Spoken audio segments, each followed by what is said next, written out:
औज़ुबिल्लाहिमिनश्शैतानिर्रजीम बिस्मिल्लाहिर्रहमानिर्रहीम अस्सलामु अलैकुम वरहमतुल्लाहि वबरकातुहू। कैसे हैं आप सब? ठीक ठाक अल्हम्दुलिल्लाह। पहले क्या पढ़ते हैं मेरे साथ? पढ़िए, रब्बी ज़िदनी इल्मा, ए मेरे रब मेरे इल्म में इज़ाफ़ा फरमा। आज का जो कहानी है, जो सबक है, जो टॉपिक है, बहुत मज़ेदार है। पढ़ने में बहुत मज़ा आएगा। मुझे तो पढ़ने में बहुत मज़ा आया, यकीनन आपको भी आएगा। क्योंकि आपने उस कहानी को बहुत दफ़ा पढ़ा हुआ है, सुना हुआ है, देखा भी है। कार्टून फिल्म में देखा होगा आपने उस कहानी को, उस कैरेक्टर्स को देखा होगा आपने। मैंने तो देखा है, पता नहीं आपने देखा नहीं देखा। कार्टून फिल्म बनाई गई है, उसके बाद बहुत दफ़ा बनाई गई कार्टून फिल्म। आपने कभी देखे हो शायद, तो देखेगा ज़रूर, ठीक है ना। अच्छा जी, इस कहानी में जो बताया गया है हमें कि हमें क्या करना है, हमें दुनिया में अल्लाह ताला ने क्यों भेजा है, इसका मकसद क्या है भेजने का। अल्लाह ताला ने दुनिया में भेजा है हमें अल्लाह की इत्तिबा के लिए, उसके रसूल की इत्तिबा के लिए, और उसके बंदों के साथ अच्छा सलूक करने के लिए भेजा है हमें। इसलिए हमें चाहिए कि हम अपने इर्द गिर्द लोगों के साथ रहमदिली का सबूत दें और उन्हें अच्छे से पेश आए। हम नबी अकरम सल्लल्लाहु अलैहि वसल्लम ने फरमाया है कि जो शख्स ज़मीन वालों पर रहम नहीं करता, यानी कि जो शख्स ज़मीन वालों पर रहम नहीं करता, आसमान वाला भी उस शख्स पर रहम नहीं करता। आसमान वाला कौन? यानी कि अल्लाह। जब हम ज़मीन में रहने वाले लोगों को, चाहे वो इंसान हो या जानवर, कोई भी हो, उस पर रहम नहीं करते तो अल्लाह भी हम पर रहम नहीं करता। जी हाँ, अल्लाह अपने हुकूक भूल जाता है कभी कभी, लेकिन इंसान अपने इंसानों के हुकूक बात नहीं भूलता। वो अपने हुकूक माफ़ कर भी दे, लेकिन हुकूक बात कभी भी माफ़ नहीं करता जब तक कि हम दूसरे बंदे से माफ़ी ना मांग लें जिसके साथ हमने बदसलूकी किए, उसका दिल दुखाया है, बद अखलाकी की है, उसके साथ उस पर रहम नहीं किया हमने। जब तक कि हम उस शख्स से माफ़ी ना मांग लें तब तक अल्लाह भी हुकूक बात माफ़ नहीं करता। वो कहता है जाओ पहले उस बंदे से माफ़ी मांगो, उसके बाद मेरे पास आना, मैं तुम्हें माफ़ कर दूंगा। ये मेरा और आपका अल्लाह है। हमें दुनिया में रहकर ही दुनिया वालों के साथ चलना पड़ता है और एक दूसरे पर रहम मोहब्बत के साथ रहना पड़ता है हमें। यही दुनिया का दस्तूर है। और दूसरा सा पॉइंट जो है इस कहानी के अंदर, वो है लालच। लालच हमें नहीं करना चाहिए। लालच करने वाला इंसान हमेशा डूबता ही है, उसे कुछ हासिल नहीं होता, वो ला हासिल रहता है हमेशा। इसलिए हमें लालच से दूर रहना चाहिए और जो कुछ अल्लाह ताला ने हमें अता किया है उस पर सब्र शुक्र कनात से रहना चाहिए हमें, है ना। हमारे अल्लाह ने जितना हमें दिया है उस पर हम सब्र शुक्र से रहें। हम हवेस ना करें मुझे ये मिल जाए, मुझे वो मिल जाए, मैं ये ले लूँ, मैं वो बोलूँ। आखिर में क्या होता है, आपके पास जो आपका था आपका वो भी नहीं रहता, अल्लाह ताला वो भी आपसे छीन लेता है। क्योंकि आपने ज़्यादा की ख्वाहिश की थी, अल्लाह ने आपसे वो भी छीना जो आपके पास था। इसलिए इंसान को चाहिए सब्र करे, कनात करे, शुक्र करे उस अल्लाह का और दूसरों पर रहम करता रहे। यही दुनिया का दस्तूर है और इसी में ही हमें जन्नत मिलती है। अगर ऐसा हम नहीं करते तो फिर हम यकीनन अजाब के और अपने गुनाहों का अजाब के हम मुस्तहिक होते हैं। अल्लाह ना करे कि हम ऐसा करें, हमें इतना रहमदिल बना दे। नबी अकरम सल्लल्लाहु अलैहि वसल्लम दुनिया के अजीम इंसान और अजीम रहमदिल इंसान थे। उनके सामने किसी की भी, आपने सुना होगा जिसने आपके चाचा का कलेजा खाया था, औरत थी वो, नाम मेरे ध्यान में नहीं आ रहा, आपने उसको भी माफ़ कर दिया। इतना रहम दिल थे आप कि आपने उसको ही माफ़ किया। आपके चाचा जो बहुत चहीते चाहते थे आपके, आप उनसे बहुत प्यार करते थे, आपने वो माफ़ी मांगने आई तो आपने उसको भी माफ़ कर दिया। इतने रहम दिल थे। जी हाँ, ये है हमारे नबी सल्लल्लाहु अलैहि वसल्लम। और हमें दुनिया में रहने के लिए रहम दिल के साथ चलना ही पड़ेगा। अगर हम रहम दिल नहीं होंगे तो हम कभी भी वो मुकाम नहीं पा सकते जिसके लिए हमें भेजा गया दुनिया में। जन्नत नहीं पा सकते हम, तो हमें रहम दिल से काम लेना चाहिए। इसमें दूसरा सबक है लालच का। इसमें जो दूसरा पॉइंट है वो है लालच। लालच इंसान को बेमायने कर देती है, ठीक है। इसकी हम पहले पढ़ाई करते हैं और पढ़ाई करने के बाद हम देखते हैं हम इसकी समझते कैसे हैं, इसको पढ़ते किस तरह हैं, ठीक है। चलिए मेरे साथ इसकी पढ़ाई करते हैं हम लोग, आइए मेरे साथ। चलिए अब रीडिंग शुरू करते हैं, थोड़ी सी पढ़ाई करते हैं, उसके मुश्किल अल्फाज थोड़ा सा काम देखते हैं। ये आप रीडिंग तो मैंने आपसे कहा था मैं करवाऊंगी नहीं, कुछ सवाल हम पढ़ते हैं, देखो कुछ चीज़ें हम पढ़ते हैं इसकी क्या है इसके अंदर, और फिर इसका हम थोड़ा सा काम देख लेंगे फिर। जी,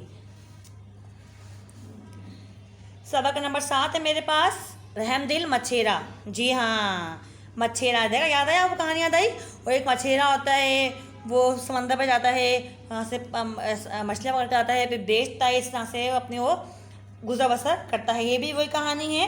पुराने ज़माने की बात है कि एक आदमी बहुत नेक था, लेकिन वो बूढ़ा मछेरा था और उसकी बीवी इंतहाई बदमिजाज और लालची औरत थी।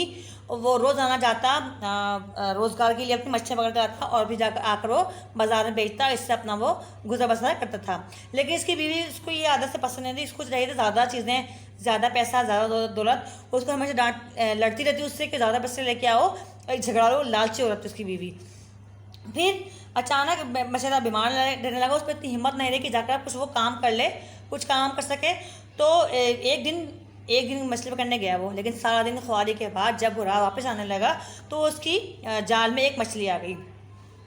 अब मछली थी वो, मछली थी वो, और मछली फंस गई। अब मछली देखे, सुनहरे कलर की मछली थी वो एक।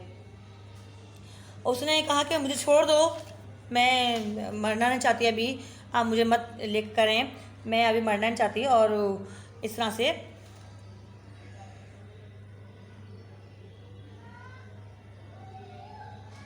ठीक है। उसके बाद मछेरे ने उसको, रहमदिल था मछेरा, उसने उस मछली को वापस समंदर में डाल दिया। समंदर में डालने के बाद वो मछली एकदम से खूबसूरत सुनहरी परी बन गई, एक हसीन जल परी बन गई वो। और उसने मछली से बोला, ए नेकदिल आदमी, बता, मैं तेरी ख्वाहिश, मैं मछलियों की रानी हूँ, अब मुझे तेरे रहमदिल पसंद नहीं, बता मैं तेरे लिए क्या कर सकती हूँ।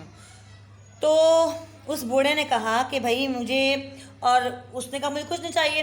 फिर उस जल परी ने उसको कुछ खाना, कुछ तोहफे देकर उससे कहा कि जब भी कोई काम होता मुझे कह दीजिएगा, मैं आ जाऊँगी। और इस तरह से वो चली गई। और बूढ़ा खुशी खुशी अपने घर आ गया, सारा माजरा आकर उसने बीवी से कहा। अब बीवी तो इनकी लालची, बीवी को शक हुआ कि ये झूठ बोल रहा है मेरा मियाँ शायद। उसने कहा कि जाओ, गुस्सा करने लगी और कहने लगी जाओ, दोबारा जाओ, और बर्तन धोने वाला जो हमारा कपड़े धोने वाला जो बर्तन है ना वो टूट गया है, वो लेके आओ, वो मांग के लाओ। वो जाता है बूढ़ा, गया, उसने मछली को पुकारा और बीवी की फरमाइश की मेरी बीवी चाहती है।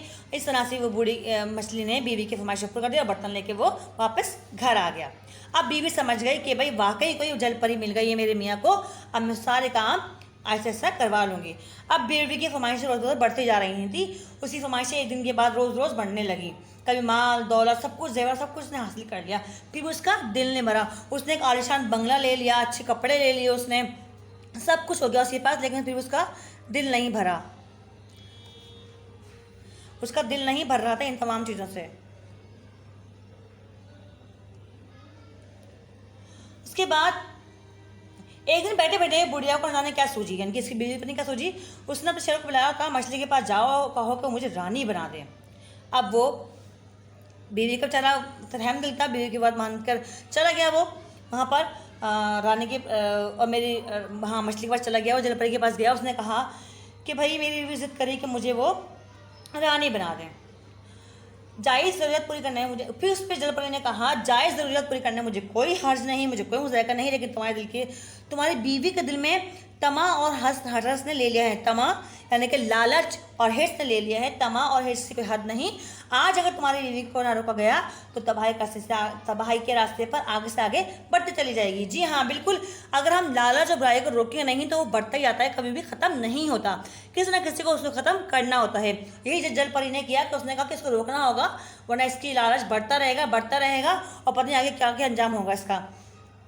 तुम्हें कुछ करने की, फिर उसने कहा कि अब आपकी बात दुरुस्त है, लेकिन मैं क्या कर सकता हूँ। मछली ने कहा तुम्हें कुछ करने की जरूरत नहीं है, आप जो भी करना है मैं करूँगी, तुम ऐसे करो, घर चल जाओ। उस पर जल परी ने कहा, बुढ़ा जो रहमदिल था उसने कहा कि मैं क्या कर सकता हूँ, यदि मेरी ख्वाहिश है आप पूरी कर दें प्लीज़। तो मछली ने कहा तुम्हें कुछ करने की जरूरत नहीं है, आप जो भी करना है वो मुझे ही करना है, तुम घर जाओ और सुकून से जाकर रहो। बूढ़ा मछेरा घर पहुँचा तो घर में सब कुछ बदल चुका था। अब ना का आलिशान घर था, ना माल था, ना दौलत थी, ना महल था, कुछ भी नहीं था। ये सब क्या हुआ, ये सब कुछ किसकी वजह से हुआ, उसकी बीवी की लालच की वजह से हुआ। जी हाँ, बुढ़िया वहाँ बैठी अपना कोस रही थी, काश इतना लालच ना करती तो आज ये सब उसके पास होता, और जो आज इसके पास नहीं है। इसके बरक्स बूढ़ा अपने कल्बे की सदर आ था, और आज भी इसके बरक्स जो बूढ़ा रहमदिल बूढ़ा था वो कल भी अपनी ज़िंदगी पे खुश था और आज भी अपनी ज़िंदगी पे खुश था। नबी अकरम सल्लल्लाहु अलैहि वसल्लम फरमाया आदमी बूढ़ा हो जाता है लेकिन उसकी वो दो चीज़ें जवान रहती हैं, माल के हिस्स और उम्र के हिस्स। जी हाँ, आदमी बूढ़ा हो जाता है लेकिन उसके माल कमाने की हिस्स कभी पूरी नहीं होती। और उम्र कि मेरी उम्र बढ़ जाए, मैं अपनी ज़िंदगी में जीता रहूँ, मैं कभी मरूँ नहीं, और ये इंसान की हिर्स होती है। हालांकि ऐसा नहीं है, ये इंसान की हिर्स है। जी हाँ ठीक है, ये सबक था हमारा, इसका काम मैं आपको बता दूंगी करने के लिए। इसके मुश्किल अल्फाज देख लीजिए, मुँहज़ोर बदज़बान, दास्तान किस्सा कहानी, मायूस नाउमीद, माजरा वाक़या, हिर्स लालच या तमा, कोसना बुरा भला कहना,